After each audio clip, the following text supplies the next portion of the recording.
Oh, hell yeah! Now that's how you cap a season. Welcome everyone for a Cobra Kai Season 5 Watch Party. In a time when reboots and adaptations and continuations are everywhere, Cobra Kai, again, shows how it's done. Season 5 is so awesome it's almost mind-blowing. It's easily the best season since the near-perfect Season 1. This is what the world needs right now. Tell everyone you know, and if they ask why, just tell them WatchParty said so. For a show that is now 5 seasons in, it's incredible how it's been able to stay so fresh and original while never losing touch with its roots. So many shows, especially these days, rocket out of the gate, but by the time seasons 4 or 5 roll in, they start to lose gas. The creativity dries up, and the writers just try to recreate past success. Not so here. Season 5 is as fresh as anything that came before and actually a whole lot better.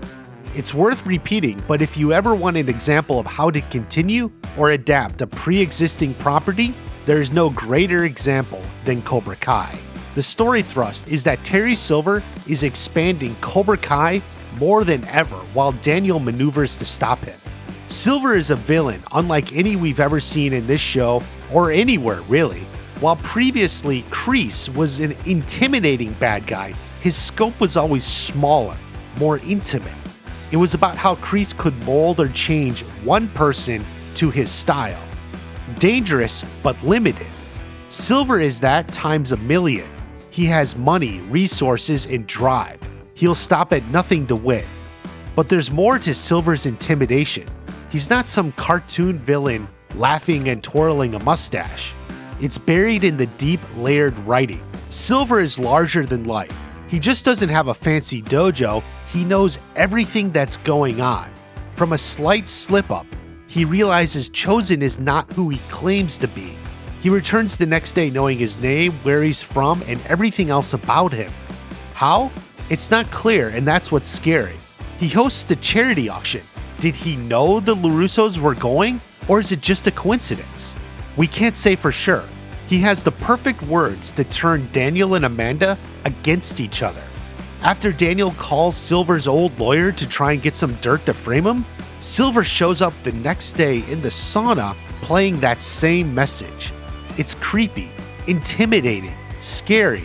You're like, holy fuck, how does he do it? The guy's everywhere. He's even at the hospital when Johnny and Carmen were there for a visit. It has to be a coincidence, right? Right? Did he know they were there?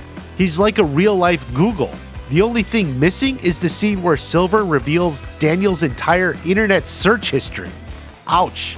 That's probably in the deleted scenes. Some things are too evil even for this show. This is how to do it. This is masterful writing. The fact that he appears to be everywhere and has connections to everything gives the impression that Silver is all-powerful. He cannot be stopped. Any move you make will be countered. Any idea they have is shut down before it's even started. Each time they attempt something, they end up in a worse spot than they were before. He's always one step ahead. On the other side of the scale is Daniel LaRusso, hell-bent on stopping Silver. Now, when you normally talk about a character's slow descent to madness, you would think you're talking Shakespeare. You wouldn't be talking about a 1980s-inspired karate soap opera.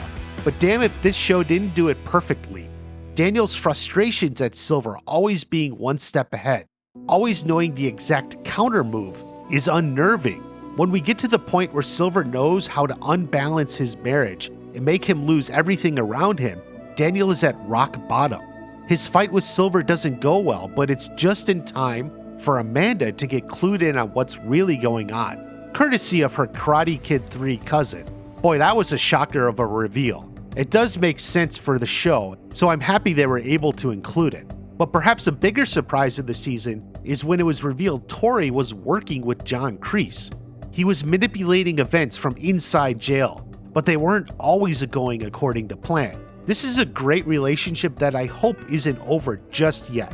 In the end, Kreese told her to do what's best for her, and I think he's genuine. She was hurt because of what she sacrificed to help him, but maybe it's not lost yet.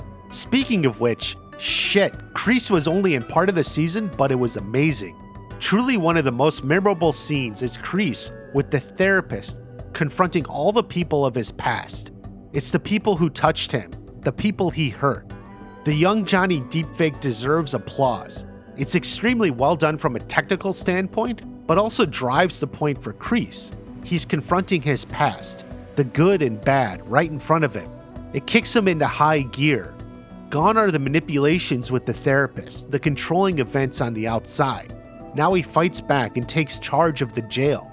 The other prisoners are working for him. Maybe it's not the breakthrough people were expecting, but it sure was a breakthrough for the character.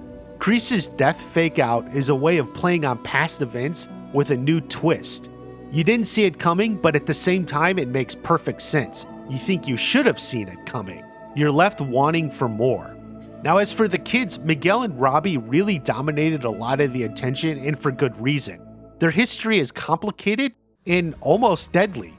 That's what they both needed to get over. Their apartment fight sprawled up the stairs, mirroring the dangerous fight in season 2. It's what Miguel needed. He went through so much.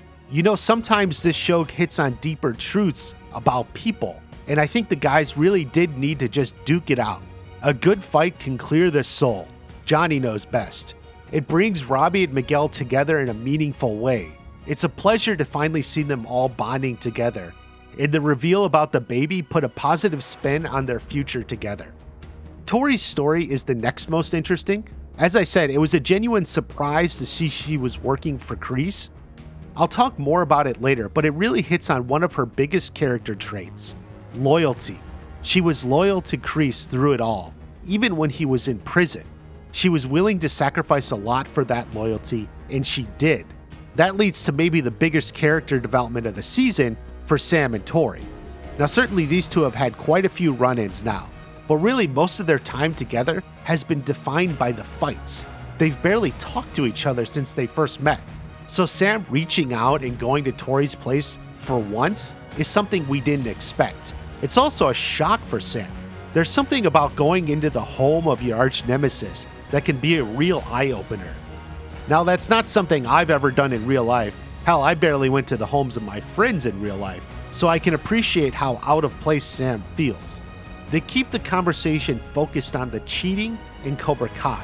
Sometimes the best way to come together with your rival is to ignore the shit between the two of you and instead focus on your common goal. So many shows these days try to bank on nostalgia to the point where some people have claimed our culture is suffering from nostalgia overload. But the problem isn't that there's too much nostalgia in current movies and shows, it's that it's so rarely done right. Frankly, Cobra Kai is the example of how to do it perfectly. The show is smart in how it reintroduces legacy characters. Chosen is another highlight of the season. Though he was sort of one-dimensional back in Karate Kid 2, the writers have taken the time to really flesh out the character. It began with his reintroduction in season 3, and now his full season. We see his ups and downs, his humor, his dancing, and his fighting. It's the importance of taking your time. Likewise, Mike Barnes probably has the best introduction of any legacy character in the series. So many of his scenes are just a massive callback to the Karate Kid 3. Every line is amazing and I love it. His twists and reveals make sense and also keep the show fresh. He's a character who went in a different direction. The fans have had so much build-up and hype around Mike Barnes, and you're happy to see the show lived up to the moment. Maybe the best piece of nostalgia in this series, or really anywhere in the past years, may be the final fight between Daniel and Terry Silver. It's not a long fight, but it doesn't need to be. We've had a lot of fighting going on already, but it takes the Karate Kid movies and the series, then combines them into one massive payoff. Daniel uses Terry Silver's Quicksilver method that he learned in Karate Kid 3 with his Miyagi-Do training. It culminates in one final crane kick to the face. It knocks Terry over, blinds him, and ends the fight. Martial artist purists would like to argue that whether or not the crane kick could ever work in a real fight. Who cares? It's amazing. This is why we're here. There's a gradual feeling that this is building up not to just a season finale, but even a series finale. Storylines were wrapped up, the baby's on the way, the crane kick makes its triumphant return. What if this is all the end of it? Obviously, this isn't the case, but it certainly had that feel, which then begs the question of what's to come. Now, it's common for fans to come off as nitpicky with anything they like. I generally try to avoid that, but I do have at least maybe 2 criticisms of the season as a whole, which keep it just shy of being perfect. The first is Miguel's Mexico storyline to find his father. It was too rushed. Season 4's entire emotional climax centered around Miguel leaving the tournament to find his father. It was a huge letdown for Season 4. We wanted him to win the thing, but a setup and potential for Season 5. The payoff was there, but it happened too fast to match the gravity of the setup. Now, Hayden Schlossberg said they didn't want to keep Miguel away from the others for too long. That may be so, but in the next episode, he spends his entire time literally reading text messages with his friends, only to get dumped by his girlfriend. Honestly, I would have traded all these scenes for one more episode in Mexico. He never revealed himself to his father, which feels a little bit of a fake out, and once it started to get really interesting, it was all over. But even all that considered, it may have still been fine if we felt his adventure reverberate through the character over the season. But no, his grandma's happy and that's it. For such a massive setup at the end of Season 4, it's just wrapped up and forgotten. That's it, done. Nah, give me more, guys. My second criticism is the use of the new Sensei Kim. She's the granddaughter of the original creator of the Way of the Fist, that is the foundation of Cobra Kai. She's brilliantly realized by Alicia Hannah Kim and is practically dripping with potential in terms of lore and consequence on the story. The problem is none of that comes to fruition. Granted, the creators like to play things slow, and likely a lot of this will be explored in future seasons. But I'm here to review Season 5, and here she mostly plays like Kris from the original movie. She's tough, mean, and strict, the way he was, but then she's also very one-note, also like the original Kris. There's no nuance or color. She has one mode, from the airport, to class, to evening drinks with Terry. The only time we get to see a different glimpse of anything is in the flashback when she's a child. Maybe there's hints that she was growing skeptical of Terry Silver's style and methods, but it never impacted her actions. Till the very end, she was fighting to preserve Terry Silver's Cobra Kai. So there's no story arc. What's the beginning, middle, and end of her story? She's the same person. She didn't change or grow. Only other things changed around her. I will make some Season 6 theories about her, because like I said, I think there's potential for the future. But all that is minor. Cobra Kai is amazing, and Season 5 is about as great a season as you could ever wish for. The best thing you can do other than watching it many times is to sing its praises and encourage others to watch the show. Cobra Kai needs to be the example for Hollywood. We need more executives, producers, directors, and writers saying out loud, I want to follow in the footsteps of Cobra Kai, because they should, and frankly, if they don't, you can reliably guess that whatever they're making will be trash. I'm going to have a ton more analysis of this season and some great theories on Season 6. You better make sure you're subscribed. Have a great day. I'll see you at the next watch party.